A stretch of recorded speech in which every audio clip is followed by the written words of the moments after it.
Welcome to another edition of Top Lines and Tails. This week we're sponsored by Harbro, manufacturers and suppliers of quality livestock nutrition.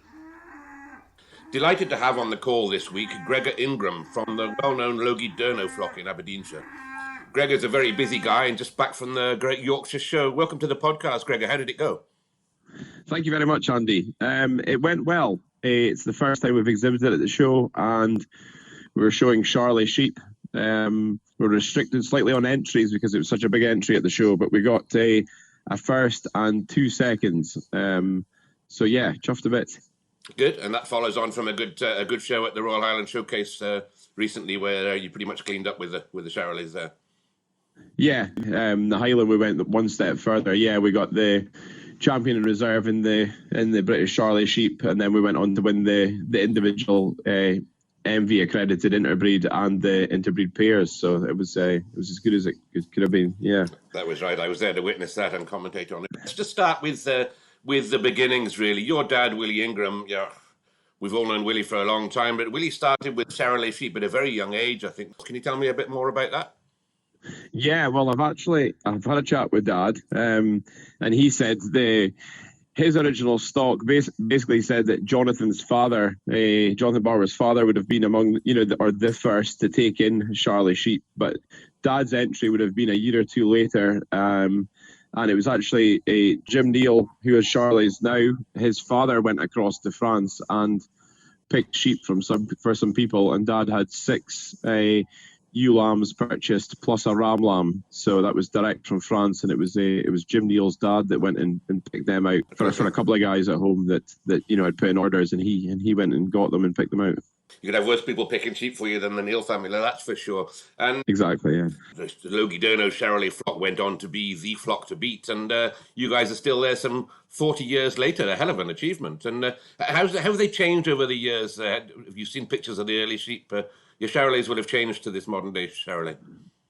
Yeah, well, I chatted to Dad about it to find out exactly what the original sheep were, and obviously I've got my experience in my, I suppose, 20 years now that I'd remember the stock, and how they've changed. He said they were a totally different breed, really, when they originally came in. He said that their wool was very tight to the point where it was peeling around the neck and around the legs.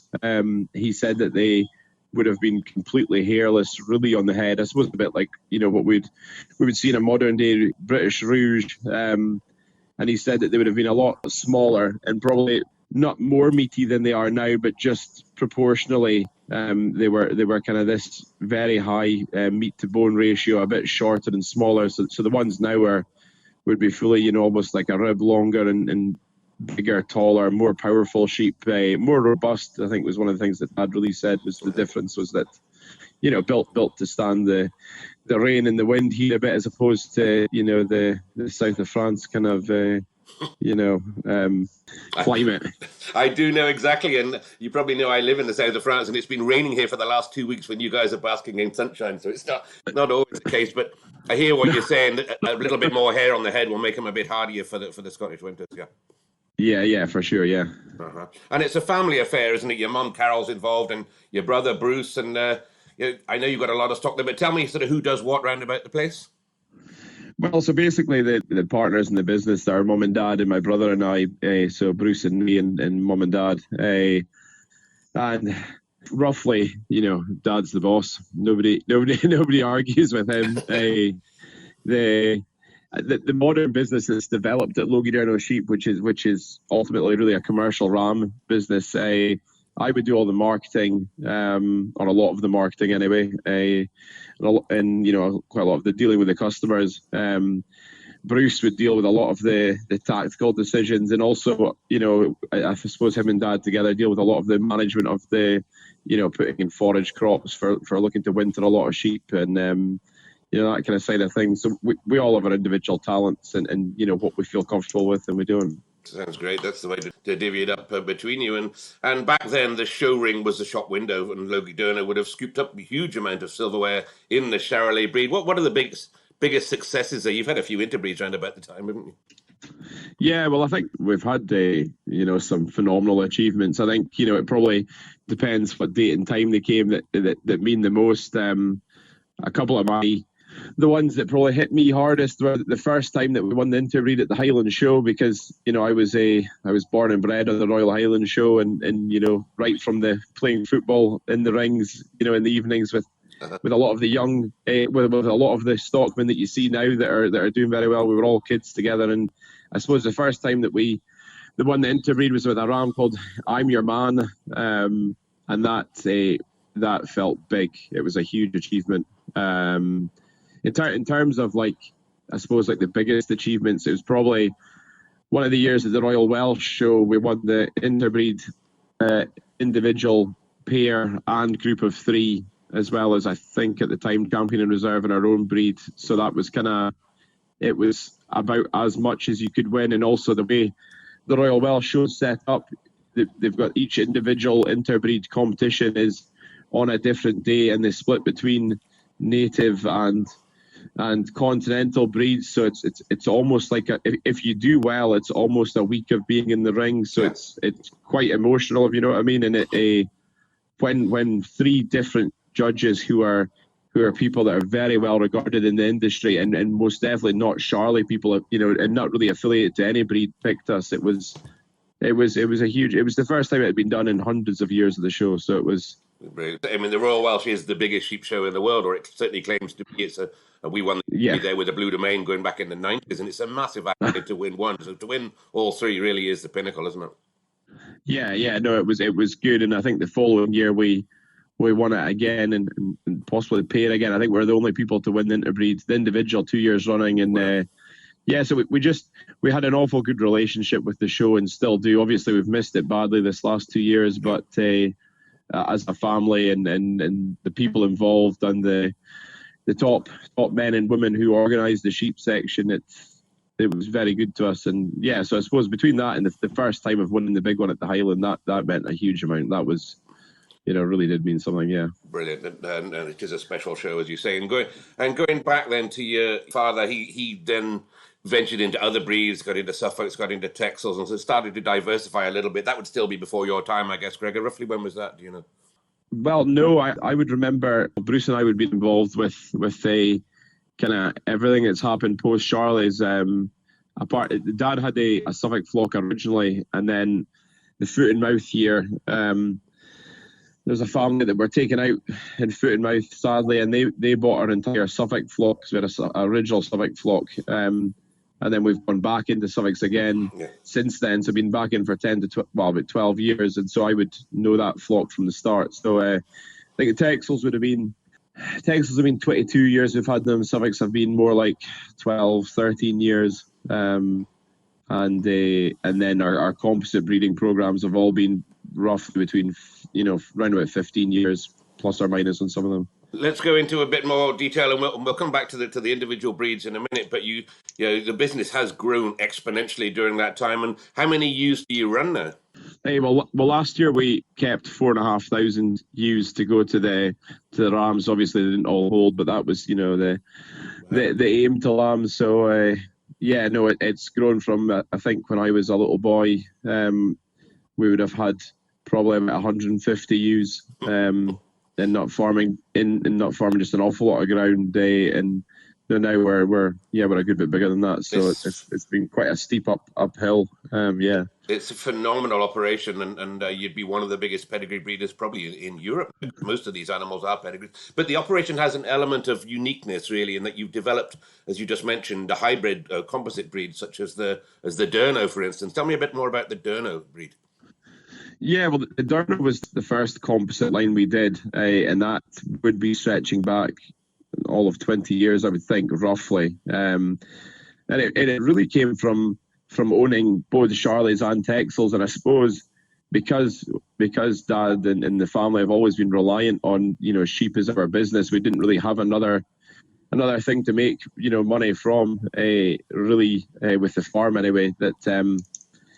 It was almost just us being honest and saying, although we're Charollais and Texel men and we will, push them and advertise them and tell people about them as hard as we can. It was being honest and going, at the time anyway, neither of these breeds are perfect, if we're being honest. And in seeing the opportunity that if you put the two of them together, they almost one breed's fault is the other one's positive, and seeing how they could be put together, and really almost trial and error just the first year, going, okay, let's put some really good ones from either flock together. And then I remember the first year of lambs and going, wow, this is special. I mean, they're tremendous sheep, and getting excited about it. And then just, I suppose, learning and looking into composite breeding, looking to other countries and working out, what's the actual science behind it. And then it becoming probably a bigger breed and more successful than we ever intended the first year we did it. It's quite a success story, really. And would you call that a breed in? I know the Americans are big into the composites, but would you call that a breed in its own right? Were there other people breeding Durno sheep, or is this just something that this is just you a straight cross of one breed to another?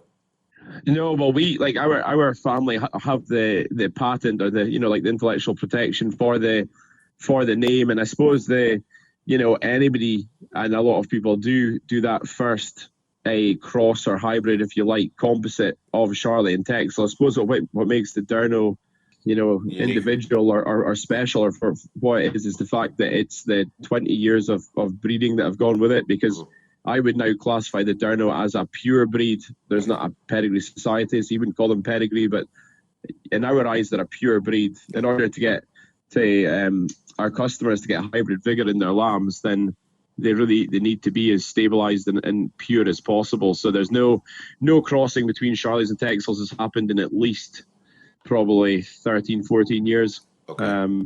It's quite interesting. Yeah, interesting is the word. It must be very difficult to keep the balance between those. Didn't you recently introduce the Beltex into that mix as well, or do you run a flock of pure Beltex anyway, don't you? Yeah, well, I suppose like one of the big things with our business over the years has been we really do try and think as a business, as opposed to just sheep farmers, really, and we looked at what we're doing with ram selling it, and we have like an on-farm sale and different other avenues that we sell in, and we realized that there was a market for sheep that were more extreme again. So we had the Durno, and you'd say, well, that produces very good carcass lambs and lambs for meat, but there was a need in the market for that next step. So we've almost tried to have like a system where we've got 9 breeds now, and basically each one has their place, and they're almost stratified across of all extremes of sheep farming. So basically the idea with the Beltex Durno was to offer people, if you like the Durno but you want to be more extreme with muscling, then this is the option here we have for you. So that's phenomenal. You have a breed called the Logie as well, which of course is the other half of that. That's the female side of it, I guess.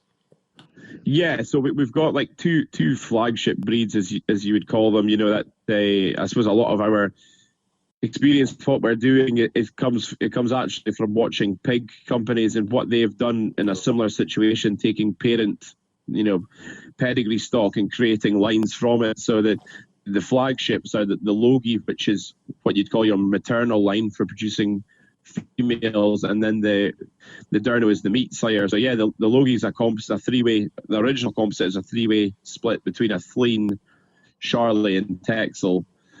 So almost like an improved Flean, so a bit bigger, a bit longer, a bit tighter skin, but still kind of coming off, what's good about the original Welsh breed, which is that they're low input and they'll do it all off of grass, and that they milk well. And so that's kind of, if our customers are looking to breed their own females, we're putting them that way, and if they're wanting to produce meat, then we put them the other way. Wow, okay. It sounds quite complicated, and the whole selection process, of course, must be very complicated. Now, you guys must have some pretty serious, intricate recording systems to especially running this number of breeds and crossing them as well. Yeah, no, we do. We treat our new breeds or our own breeds as seriously as we do the pedigree breeds. And if anything, I suppose because we've Dad was involved with pedigree sheep all his life, all his farming life pretty much. We've learned a lot from that. We performance record everything through Signet, so we're weighing, bat fat scanning, recording data on the ewes, and I think that's quite critical. You have to be honest with yourself, because you can say, oh well, they all lambed okay, or they're all fantastic, but that doesn't really help you to get better. So there's a huge amount of recording, and Yeah, that's really where Bruce would manage a lot of that in the business, and he's the one that's really got the flair for that side of things. Okay, I don't envy his job at all. I used to be in that myself, and it's not an easy job recording all these different animals, especially when you take it down to the nuts and bolts of the weight recording as well. And just going back, you mentioned Suffolks there. You say you run your Suffolks as an easy care sheep. Your Suffolks are huge. How have you got some New Zealand Suffolks in amongst that lot for the easy care side of it?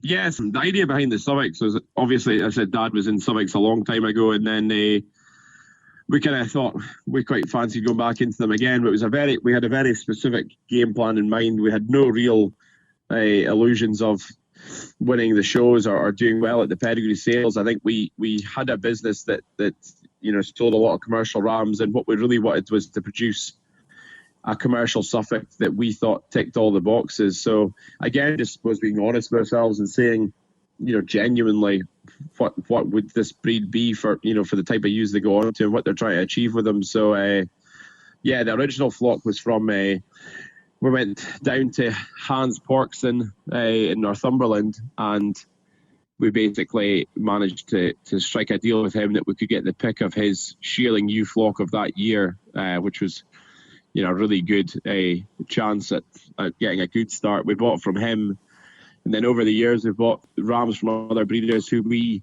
think they are trying to do the same thing as us. And there's a bit of New Zealand blood in there. There's a bit of British. It bounces back and forth. Ultimately, we're just trying to find that sweet spot where we almost call them almost like a black Charollais. Like they're big and tall and long and huge amount of growth rate, but the bones are quite light and lovely black silky hair if you want to put them onto a mule, and just a nice well balanced sheep is really what we're aiming for. So there's a bit of New Zealand, but there's not a specific format. We don't say, well, it's 50% New Zealand, 50% British. It's some of the rams we've used in the past would be like, say 7/8 British and 1/8 New Zealand. And I think a touch of New Zealand in there manages to just take a wee bit of the weight out of the bone without going too far, the other way, to a breed that was selected for a totally different country and continent and market. And so it's just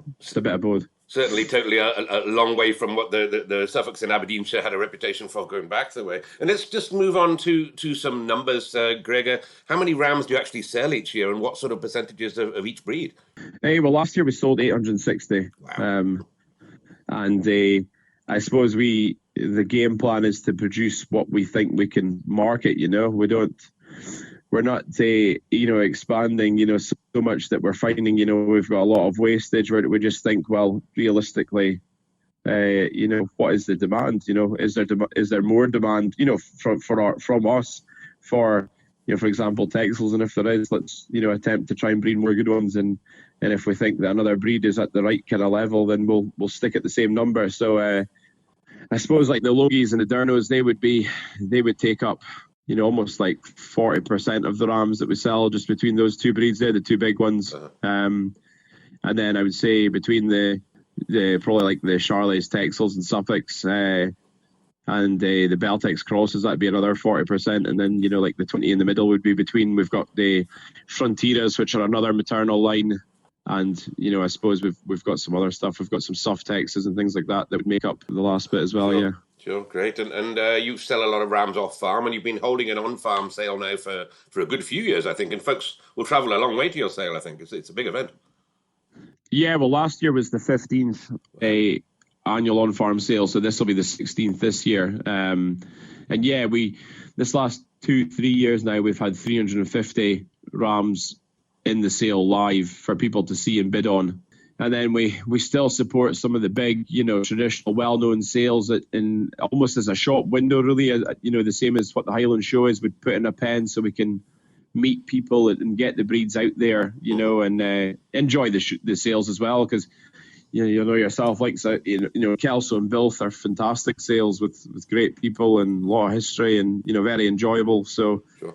we do some sales, but the bulk of the sheep now we sell privately, either through the sale or with people getting in contact with us. And I suppose that's just about building good strong relationships with commercial farmers throughout the UK. You certainly are a marketeer, Gregor. I can hear that. And the obviously last year the COVID threw a spanner in the works, which for all of us, and with regards to live sales anyway. But you embraced that, didn't you? Sort of online sales and social media, and the whole business has changed, hasn't it? And maybe it'll stay that way now. Yeah, I think, like, to be honest, like everybody in farming, when COVID, first hit, we were all thinking, are we going to be allowed to have, deliveries come in? Are we, what is going to happen? Is this, the initial lockdown when it came out, none of us knew how serious it was going to be. And I suppose we were all worried. But I think really when it came to light that sales are going to struggle to happen and that people are going to be trading, off their own backs, I suppose we kind of thought, God, this is, it's our bread and butter really is selling privately. So if anything, we had, we had a fantastic year and it was kind of almost business as usual. If anything, we were at slightly less sales so that, there wasn't the same work of traveling, to specific sales. So no, it actually, it went really well. And I think the positive thing is that I think it went really well for a lot of ram breeders. There's a lot of people that sold privately and enjoyed it and did well. So I think, if anything, as an industry, the sheep job in general was really, really positive last year. So, I think it went well. Indeed, and we've spoken to quite a few other top producers on this podcast, and they say the same, that if you've got repeat customers who trust the brand, and obviously Logie Durno is a brand, and who trust the brand, they'll probably phone you up and say, send us 6 sheep down without even questioning that you'll send them the right ones. Yeah, that's just exactly what we're all about, to be honest. The bulk of the rams that we shift are people that we've created a relationship with and got to know, and they put trust in us, and they'll basically phone us and say, I'd like to tup this ewes with this type of tups this year, this with this, and they'll say, I want 2 of them, 1 of them, and 3 of them, and that should do me. And then the next year we'll maybe phone them and they'll say, everybody's living, no injuries, we're all good, well, we don't need this year, and they'll come back the next year. But it's just I suppose it's just about supplying that to the right product with the service where you're there to help out and to give advice and to try, and you're all working towards that person doing well, if you know what I mean. You actually hit that on the head. It is a service, isn't it, as well as just a sale. Yeah. Let's just go back to the pedigrees a little bit there. The Charollais, I suppose, it's still a flagship at Logie Durno. And which animals would have influenced the Charollais, yours breeds at Logie Durno? There's 2, well, probably 3. The 3 that really spring to mind this last, it's certainly in my time anyway. The first would have been a ram called Crogam Hannibal, and he was bought. We're going back 12 years probably at least, roughly. Hannibal was a ram that bred phenomenally well. He bred better than he looked. He just seemed to just click with our flock, and like the figures are, well, he was the sire of I'm Your Man. That was our first big interbreed champion, the one at the Highland, and the sale stock he bred, and right from pedigree level right through to having pens of yearling rams at Bilth, maybe 30-40 Charlotte yearling rams, and every one being over £1,000 because they were just beasts. So Hannibal was great. More recently, Radar Orlando from Myfer Evans in Wales. He was a different type of sheep, but an enormous carcass, almost like a big Beltex. He was a great breeding sheep. And then very recently, a Foxhill Vavavoom that we purchased last year. His first year out the gate, he's bred some tremendous sheep. And I saw Vavavoom at the Highland, and a great sheep he was. But you guys have ventured into a flock of your own under the Lone Head prefix, and why was that? Did you start with different bloodlines, and is this competition with the Logie Durno flock? No, we just fancied having another flock. I think it was at the time where Bruce and I first came into the business, and I suppose we were just thinking that it wouldn't hurt, for final plans with the business, to have 2 flocks and to potentially go down different lines. So we did, we bought a ram called a Froward Lord of the Rings from Dowie Evans. He was bought at Bilth, and he was used exclusively in the Lone Head flock the first year. So that there would be a subtle difference in the breeding going right back. However, we do use the same rams now between the two flocks. And a similar type of sheep in both flocks, or have you gone a slightly different direction with the breed? No, we do have the same outlook on the breed, but there is definitely different breeding in the two flocks. Like this last 2-3 years, the lone head one's been having more of the success. You sometimes find, especially when you're doing embryo work, you'll maybe just click on there's a certain sheep that's just really breeding well. And I think, probably this last couple of years, Lone Head has had, as good, if not better, averages than Logie Durno. But, really, it would just depend on how, what happens on the year. Because we use the same rams, and no, they are relatively similar flocks. Okay. And the Vava Voom that you mentioned, I think you paid 16,000 for him, and then you bought another one. And was he not off one of your tops? He was off a Lone Head top, was that right? Yeah, the Vava Voom he was off of a ram that we sold privately to Mike and Melanie Alford, called Triathlon. He missed the Premier sale his year because he had gotten a little injury on the trimming stand getting ready for the sale. He had just got a little scratch on his face, and so yeah, we sold him privately after the sale. But he was a really special top, and we knew that if they came back with something good out of that ram, then we'd be very interested in buying it. I suppose it opens a question where I'm going is obviously that signifies that you might be breeding quite close there, and is that something that you've used to type your sheep by breeding them in, getting the inbreeding coefficients up? No, not at all. No, it's not something that we quantify at all in the business or actively think about. We just, our game plan with the Charollais is to go out and try and secure the best male genetics in the breed every year. Mm-hmm. That's the basics of the flock is try and get what we think is the best top every year to keep it fresh. We sell quite a lot of breeding females to some really loyal customers throughout the UK and into mainland Europe, and they don't want to buy the same sheep twice. They want to buy new genetics so that they can use a previously kept top lamb or do something with their own sheep. They can't just buy the same breeding every year. Okay. So we go out and we try and buy what we think is the best sheep or whatever we're fit to buy, the best that we can buy. And it just happens to be that with Vava Voom, it was a case of, our own genetics were getting bought back. So we had to be obviously check through and be careful that we weren't crossing through. But no, we don't line breed or if anything, we'd stay away from it. Okay. Once we had bought the ram. Okay. Yeah. Okay. And you lads run obviously the Lone Head flock on its own. Do you run other flocks under your own prefix as well, or just the Charollais? Yeah, we've also got a Texel flock of our own as well. The Granite flock. I think the idea behind that was more that the pedigree Charollais and the commercial Charollais are really, roughly the same animal. With the Texels, because the show lines are so sharp and so smart, if anything, our Texel flock was very commercially driven, that, a bit plainer of the head and probably more of a fixation on the carcass and on the body.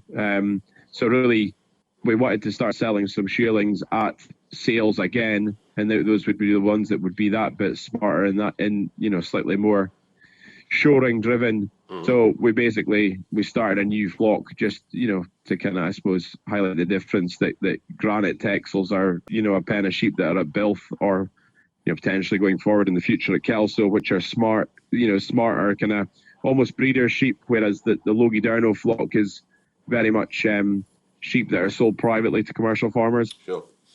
You say almost breeder sheep. I think, didn't you get 13,000 for a Gimmer last year? So that's definitely a breeder sheep. Yeah, well, that's the thing. Like, I think our focus with our Texel operation is that we're trying to breed a good skin, top line correctness, good conformation, and a nice head. It's got a smart head, but not really. There's none of our selection on farm that is ever really based on head with Texel. So I think now and again we'll breed a really smart sheep, and that's fine. They'll be sold at a sale, But it's the commercial rams are kind of really what we do with the Texels. You did buy a breeder's Texel sheep when you bought Alan Fold, I'm Your Man, and was he 25,000? I think you got a share of him, didn't you? Yeah, well, we do like although I say we're very commercially driven. We every stock ram we buy is from a breeder's flock. We're just going through and looking for the traits that we want. So the Alan Fold ram that we bought in partnership, I mean, his carcass was phenomenal. He commercially was a tremendous sheep, and he bred very, very well. Very smart, great skin, huge carcass. And we've bought other rams again from notable breeders. Bought Devon Vale Warrior again, from one of your top pedigree men, and we just went through every sheep at the sale, and he was a monster of a lamb. Huge, great top line, and he had lovely white hair, and very smart, very upright with his head up in the air, and yeah. So most of our rams that we buy would be from like your premier sale. Sure. Sure. We just choose to sell her as private, really.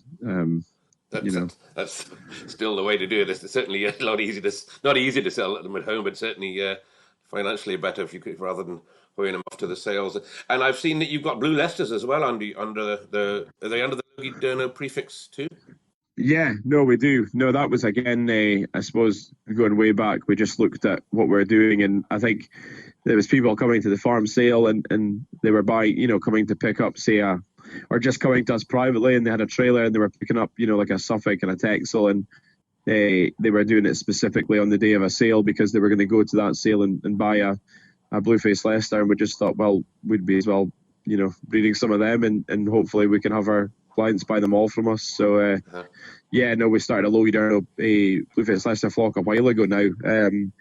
I can't remember exactly how long we've had them, but it would be going on for almost 10 years, I would think. I know we've had a bit of success then. We were up to sold a shearling ram at Bilthwells, the main ram sales 5-6 years ago. He was 4,400 we sold him for. Do they get involved in your crossing program as well, in the female side of it? Yeah, no, we have done. Yeah, we've the Logie, the maternal breed. We've done a bit with them with the Blueface Leicester to almost create this Logie mule type idea where the idea behind them would be a female for selling, something that's really smart with their ears up and looking good. So again, just adding another variation to what we do that if you've potentially got people with, for instance, blackies or Cheviots or some sort of hill type sheep, you could put them on and have the really smart, straight backed female to sell off of them. So that was the idea with that. Yeah, and actually see how they would fit into that. Yes, and you must do a lot of ET work. How many ewes do you flush each year? We do quite a big ET work. Obviously, it's between so many different breeds and things like that. But around about 100 ewes. Yeah, you flush 100 ewes. Yeah. Wow. Okay, and let's move on to the export market. You touched on it briefly that you put some into mainland Europe, but I know you sell semen all over the world as well. How's that been? How's Brexit? Has that made it more difficult to get sheep over the water now? Yeah, well, I mean, last year we did a big export to Germany to a man that we deal with a lot, and we put over like a lorry load of pedigree sheep of all different types of breeds, and also some of our composites to go and breed into Germany and be sold throughout that part of Europe. At the moment this year, there's no real exit point to live export sheep out of mainland UK, so we're just gonna wait patiently with everybody else and see what comes up, see what they manage to make in a deal. So we have orders for sheep to go to mainland Europe again, and we'll be waiting to see, and that's obviously a reaction to Brexit. There is genetics that will hopefully be sold this year to South America, and it's something we've been involved with the last 10 years, I suppose, is selling both semen and embryos to customers in other countries who are trying to bring in new lines or improve what they're doing. Certainly is a demand, isn't there, for embryo? I know we spoke to Jack Buckle a week or two ago, and he said he'd shifted a couple of hundred Beltex embryos into New Zealand. There certainly is a worldwide demand for these, and I guess you'll have frozen embryos in the tank that ready to trade.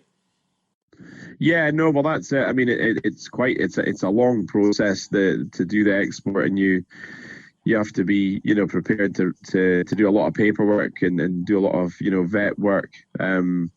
So yeah, you would have to collect the embryos in isolation under export conditions. So yeah, you would, if you want to go down that line, obviously the embryos have to be removed in the right conditions. But no, we are part of programs here and there to do that. Yeah. And the sheep numbers have been generally in decline in the UK over the last 20 years. Yet you guys have just grown exponentially by being a specialised business. Do you think that's how the livestock business is going to move on in the future? People getting more specialised in certain areas?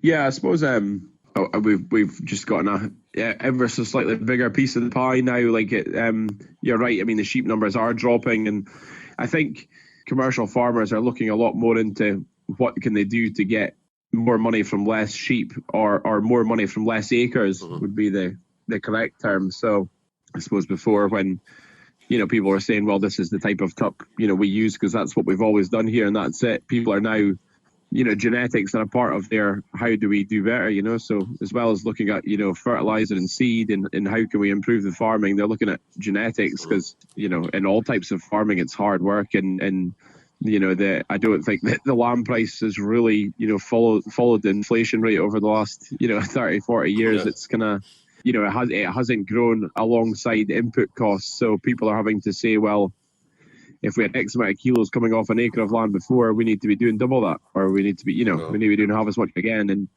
yeah, so that's I think that's why, because we've focused heavily on that, that's why we're selling more tups. And then there's like 8 or 10 at least other people in the UK that are doing a similar type of thing to us, and they've all expanded very quickly as well. But then it's not for the faint-hearted either, because obviously it's a lot of work, and you dedicate your life almost to like the ram genetics, because it's not something you can just dip in and out of. It's it's quite hard work. So long-term investment and long-term building, and as you said, it would be a lot of work. And I think a lot of our listeners will be listening to this thinking, with 9 different breeds of pedigree sheep, 4,500 of them, you must have a hell of a long lambing season there, Gregor.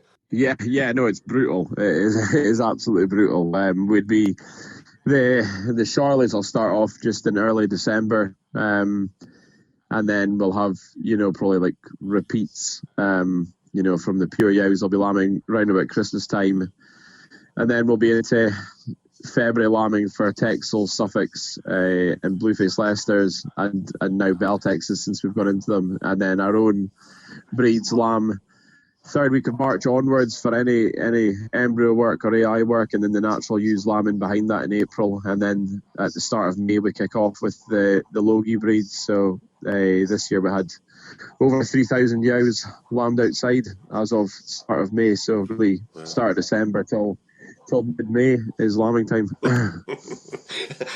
Their view on that one, and obviously we've got back to the shows a little bit now, and it must be nice to get back to normality. But I guess your season is just really starting, your harvest season now. You'll be starting to shift tups away from now right through till. Sure, yeah. No, that's us just kind of started to shift rams now. So we really, for the private sales part of the business, we're collecting orders all the time. Sheep don't normally start getting delivered until end of August. Mid-September, because that's when people want to get them home. So at the moment we're collecting orders and working out what the demand is on each breed, and then obviously we've got sales. So we've had the Worcester Charollais sale, we'll have a couple of Texel sales coming up, and then Kelso, Welshpool, Bilthwells, Bentham will be the ram sales we're going to go to out with home, and then our own on-farm sale, which is on the 21st of August. Good. The Saturday. Mm-hmm.